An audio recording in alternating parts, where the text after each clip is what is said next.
Yo tout le monde, bienvenue sur la chaîne de le Max. On se retrouve pour l'épisode 8 de My Hero Academia, Boku no Hero Academia. Comme chaque semaine, on revient sur l'épisode avec le contenu, nos avis, une analyse et puis des spoilers par rapport à ce qu'on a vu. Exactement. Abonnez-vous du coup les amis, vous connaissez la musique, mais on vous le redit, c'est important pour nous que vous nous rejoigniez, vous partagez aussi, ça c'est un autre point important. Et juste petit spoiler alerte, faites attention puisqu'on nous a annoncé qu'à partir de fin août, le manga My Hero Academia allait se terminer. Donc faites attention, ne vous faites pas spoiler des éventuels reveals de fin en vous excitant sur la toile sur ce qui se passe avec les mots-clés My Hero Academia, etc. Parce que si c'est les mêmes mots-clés ou les mêmes tags sur le manga et sur l'anime, ce serait un peu ballot de se faire spoiler. Ouais. Voilà. Et ça veut dire qu'il ne reste plus qu'une saison après cet épisode. Après l'épisode final qui sera le prochain, je crois. Donc, je pense. Le prochain ou le surprof. Non, je dis n'importe quoi. Non, on confond avec Kimetsu et Kaiju qui se finissent dans une semaine. My Hero Academia, ça va durer encore un peu. Ouais, c'est mais ça. C'est 22 après cette saison, quoi, en fait, il en restera qu'une de saison, je pense. Donc c'est pas si loin à la fin. Hein. On est quand même.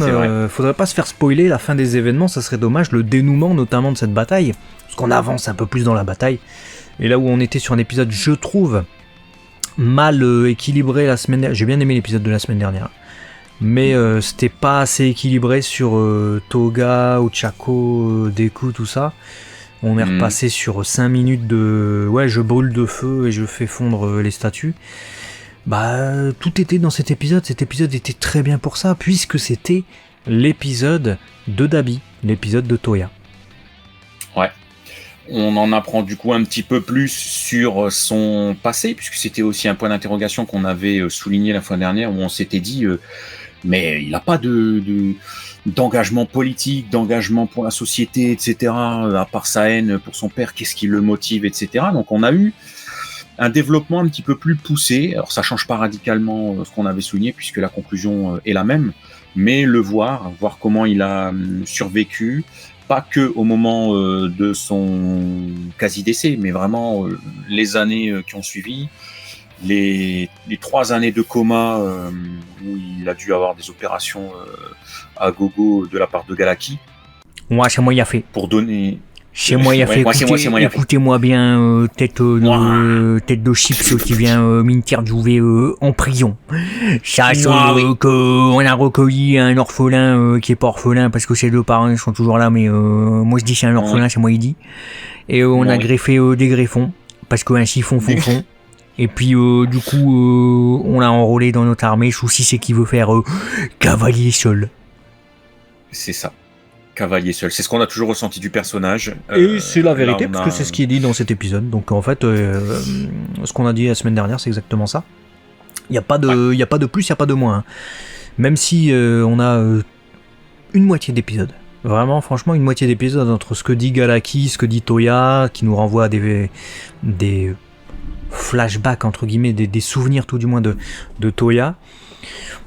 Le seul truc à la limite qui pour moi est nouveau, alors que le voir avec des enfants recueillis par All for One, on l'avait pas vu, mais le seul truc vraiment nouveau que je ne pouvais pas imaginer, c'était qu'il s'était rendu à la demeure des Todoroki et qu'il avait vu son père continuer un entraînement tel qu'il lui en faisait vivre, mais avec Shoto. Et qui s'était dit laisse tomber, en 3 ans mon père il a pas changé, c'est bon, c'est un pourri lui, je vais me vénérer contre lui. Et c'est ça qui l'a nourri en fait, parce que jusqu'alors, quand il était même 3 ans après à son réveil, lui il était motivé pour devenir un héros en fait. Il était en mode Endeavor, c'est mon modèle, c'est lui qui m'apprend tout, let's go, je vais devenir un héros. Mais quand il a vu que rien n'avait changé, et quand il a vu qu'il avait été totalement oublié en fait par son père, en vrai c'est pas le cas, mais lui il arrive là-bas, il voit que son père il continue la même chose mais avec un autre, donc il se dit que je sois là, que je sois pas là, je sais rien, tu vois. Donc c'est ça aussi qui l'a marqué.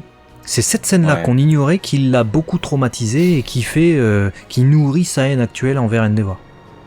Son corps et son cœur est devenu noir à ce moment-là, et il a nourri une rancœur tellement puissante qu'il est devenu un mort-vivant ou un vivant-mort dont la vie ne tient qu'à un fil, et ce fil, c'est la vengeance, c'est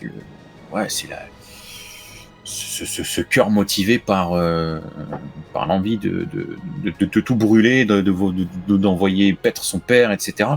C'est vraiment une haine profonde, et toute cette déclinaison que cet épisode fait, et cette dépiction plutôt du personnage, où vraiment il est caractérisé comme, tu vois, le roi du mal, mais dans le sens où il est... Vous connaissez le roi du pétrole, là, il y a le roi du mal, écoute.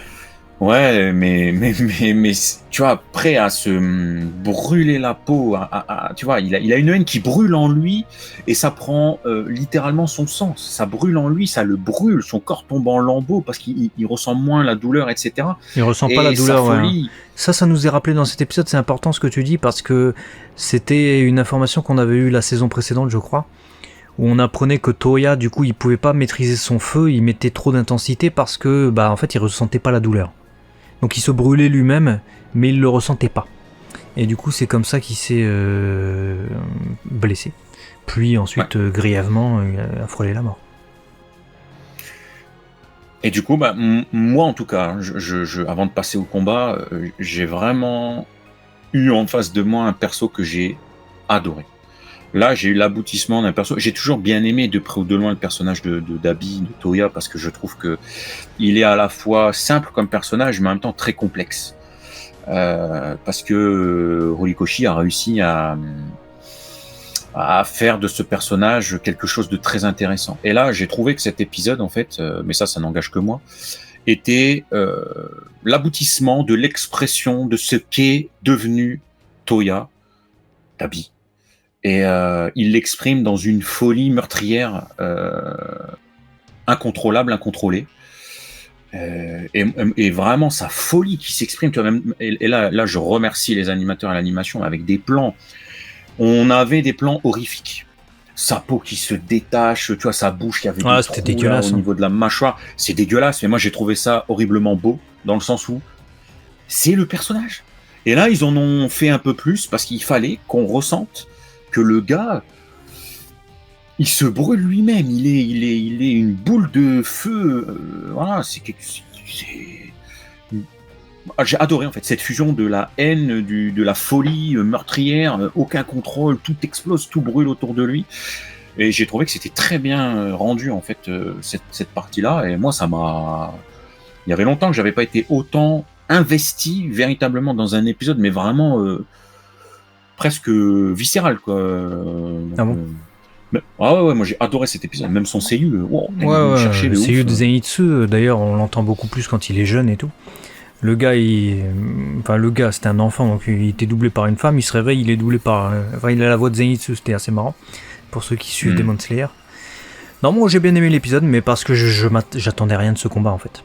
Parce que depuis, pour moi, un moment, les Todoroki, c'est pas qu'ils me déçoivent, mais c'est fade en fait. On connaît leur histoire et rien n'avance, et je me faisais un peu chier. Alors même avec Shoto, Shoto qui est un personnage que vraiment j'adorais et tout ça, je trouvais ça fade, vide, et très répétitif. Ce qu'on avait, ça n'avançait pas. Et là, cet épisode m'a surpris très agréablement. C'est-à-dire qu'on a une vraie avancée avec Toya. On a sa défaite. Shoto, il nous fait du Shoto, donc il nous refait ce qu'il a déjà fait par le passé, c'est-à-dire qu'il prend les paroles d'Izuku qui lui a dit non, c'est ton pouvoir, c'est pas celui de ton père, parce qu'au tout début c'était ça, la première saison. Ouais, c'est le pouvoir de mon père, je l'aime pas, etc. Donc moi j'utilise que ma glace parce que c'est le pouvoir de ma mère, blabla. Non, c'est aussi ton pouvoir, c'est toi, t'as les deux, justement. Bon, il avait déjà exploité les deux par le passé, mais là il développe une nouvelle technique, un feu qui ne brûle pas. Et puis même carrément la capacité de givrer totalement le feu de son frère. J'ai pas trop compris comment ça marchait, mais en tout cas ça marche. Et puis au-delà de ça, pour moi, davantage que les pouvoirs et les techniques de combat et les trucs comme ça, c'est surtout l'épisode, comment c'est narré, les émotions, l'opposition entre les deux personnages et tout. Le fait aussi que ce soit Shoto qui soit décidé à arrêter son frère, et que, tenant compte du plan d'Aizawa, de All Might et tout ça, il soit réparti dans différentes zones, et que le seul qui puisse lutter, d'après Shoto, contre All for One, là, en l'état, vu qu'il n'y a plus All Might, c'est Endeavor, le super-héros numéro 1, bah, Shoto est obligé de s'opposer à son frère. Et il va quand même réussir à lui régler son compte. J'ai bien aimé, un épisode bien cousu, justement, sans jeu de mots avec Dabi, de A à Z, donc j'étais très agréablement surpris. Et c'est vrai que finalement c'est logique, à partir du moment où ils ont décidé sur ce plan de diviser les forces de All for One, Shigaraki, on sait que c'est du coup le One for All qui doit l'affronter, donc Izuku. Et après à un moment donné, tu prends l'autre méchant, All for One, tu mets le numéro 1 des héros, et finalement c'est vrai que par effet domino, tu te dis tu vas pas aller mettre Shoto face à All for One et mettre Endeavor face à Dabi, enfin en tout cas pas tout de suite. Donc en fait oui, on l'avait vu venir, mais j'ai été très content de la façon dont ça a été fait, parce qu'on avait peur qu'on soit, je me souviens qu'on en parlait le dernier épisode, on avait peur qu'on soit déçu parce qu'on s'était dit mais en quoi Shoto il va changer quelque chose, il a une haine tellement profonde envers son père que, à part un sacrifice ou une preuve d'amour de son père qui va le calmer, qu'est-ce qu'il pourrait faire? Mais je reste quand même attaché à ça, parce que moi je trouve que là sa chute entre guillemets à Dabi est assez, arrive assez tôt, parce que bon, Shoto a réussi à le calmer avec son tsunami arctique là, je sais pas quoi. Mais je pense que le développement du personnage de Dabi n'est pas terminé pour... Non, il lui faut, de toute manière, pour rebondir à ce que tu disais en tout début de vidéo, pour moi, il lui faut son père qui lui dise mais je t'ai pas oublié, moi, parce que... Mais c'est sûr. Parce que ce que j'ai exposé, c'est qu'il était venu, alors qu'il entraînait son fils, et son traumatisme, c'est que son père, il s'en foutait, il est déjà passé à autre chose, donc pour lui, il l'a oublié. Donc il lui faut... Ouais, il l'a remplacé. Alors voilà, c'est ça, il lui faut, alors qu'il sera à l'hôpital ou que sais-je, ou en prison, un Endeavor qui vient le voir et qui dit je t'ai jamais oublié mon fils et tout, vas-y, pourquoi t'es comme ça? Moi j'ai fait que pleurer tout, moi j'ai pleuré toute ma vie et tout, je t'ai zarré. C'est ça, il faut même lui en fait, je voulais qu'il soit comme toi, mais il était pas comme toi, vas-y, ça pue. Il faut ça pour... sûr. C'est sûr qu'il faut ça, parce que, et en plus dans cet épisode, ça nous est... c'est comme, je sais pas comment dire, c'est une tache rouge au milieu d'un t-shirt blanc. On nous dit, même après son réveil, il est encore in love de son père, il idolâtre son père, comme tu l'as dit, il voulait devenir un héros, et c'est le fait qu'il se sente oublié, et donc mal aimé, qui est vraiment tombé Dark Toya. Finalement, au point il s'éteint les cheveux. X années après, il s'éteint les cheveux. Mais X années après, si son père lui dit mais non, t'étais dans le faux, fils, en fait, je t'ai jamais oublié, t'es ma plus grande blessure, et mais comme t'étais tombé dans une haine tellement profonde, destructrice, t'en as tué des gens, je savais pas comment t'arrêter, et tu voulais pas entendre raison. Mais en fait, je t'ai toujours aimé. En fait, tu vas résoudre le problème d'Abby. Et on n'est pas à l'abri qu'il fasse un truc pour les héros, en fait. Lui qui a toujours voulu être un héros, alors il sera mis en prison, il sera arrêté, ou je sais pas quoi, ou alors il mourra parce que peut-être que son corps il va poucave. Tu sais, il va poucave. T'as Endeavor, il va lui faire mais mon fils, je t'aime en fait.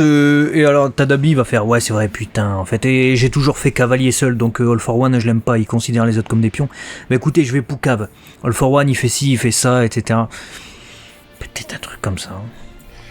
Peut-être un truc comme ça, ou alors, tu vois, comme il va mourir, ou il est prêt à clamser parce que son corps va lâcher, est-ce qu'il peut pas, tu vois, dans une dernière action héroïque cette fois, et non pas de vilain, je sais pas, transmettre ce qui lui reste de feu brûlant à un moment donné à son frère pour qu'il fasse un dernier geste ou je sais pas quoi, ou en gros, il est mort parce qu'on savait que... Ouais, c'est comme un transfert de ki, quoi. Ouais, comme un transfert de ki, mais en mode il meurt en héros d'avoir, tu vois, participé à une des dernières actions. Mais ça serait beau. Et il meurt apaisé, tu vois. Il meurt apaisé, en fait. Il voulait être le plus grand de tous les héros, comme Action Man. Finalement, il pourra devenir ce héros. Il devient un héros. Il serait pas puni derrière les barreaux et on verrait pas tout ce truc-là. Et il aiderait sa famille et puis il meurt apaisé, en fait. Et son père aussi serait apaisé parce que finalement, il y aurait une sorte de rabibochage in fine. Ce serait peut-être une des meilleures fins, en fait, peut-être pour le personnage, parce que ce serait compliqué vu comment il est physiquement. Là, on n'arrêtait pas de dire, normalement, il devait tenir 1 mois encore, que le gars, il tape ses meilleures raclettes avec sa famille tous les jours. Tu vois, je sais pas, c'est possible, hein. mais il a brûlé des gens quand même. Il a brûlé des innocents et des enfants, quoi. Donc, est-ce que le mettre en prison, lui faire encore, tu vois, comment dirais-je, générer une autre haine, privation de liberté, blablabla. Est-ce que c'est vraiment... On peut, dans la vraie vie, c'est ce qui se passerait, mais est-ce que dans un roman, dans une histoire romancée comme ça, un manga, un shonen, c'est ce qui serait le plus excitant pour les personnages? Le débat est ouvert, j'ai envie de vous dire. Ouais, voilà, il est tout bleu même, j'ai envie de dire, hein, avec le feu de cet épisode. Dites-nous ce que vous en avez pensé. Bah pour nous, vous avez compris que c'était un très bon épisode de My Hero Academia, ça fait du bien. J'ai pas vu le teaser de la semaine prochaine, je crois. Donc je sais pas de quoi ça va parler. Suspense total. Le teaser de la semaine prochaine, bah écoute, c'est la mise en avant de... Bah je vous mets ça, l'affiche là, qu'on a vue avec très certainement le combat All for One, Hawks et puis Endeavor. Parce que je me suis rappelé que le titre c'est Extras ou je sais pas quoi. Et bref, gros combat entre les deux héros contre All for One. Et... donc on verra, je sais pas sur combien de temps ça va durer, mais ça va être un autre gros combat, je crois. On espère que ça va être bien. Figurant le titre Extra. Ouais. Voilà. On espère que ça va être bien. On aura peut-être des nouvelles d'Izuku qui est toujours en route pour essayer de rejoindre Yue en plein ciel, l'autre Yue, là où il y a Shigaraki. Yue. Bah écoutez, abonnez-vous les amis si ce n'est pas déjà fait, partagez, on compte sur vous, et puis on espère vous voir la semaine prochaine pour la suite de MHA. On a hâte, pourvu que ça continue sur sa lancée. Ça fait bien. Ouais. À très vite. À la prochaine. Ciao, ciao.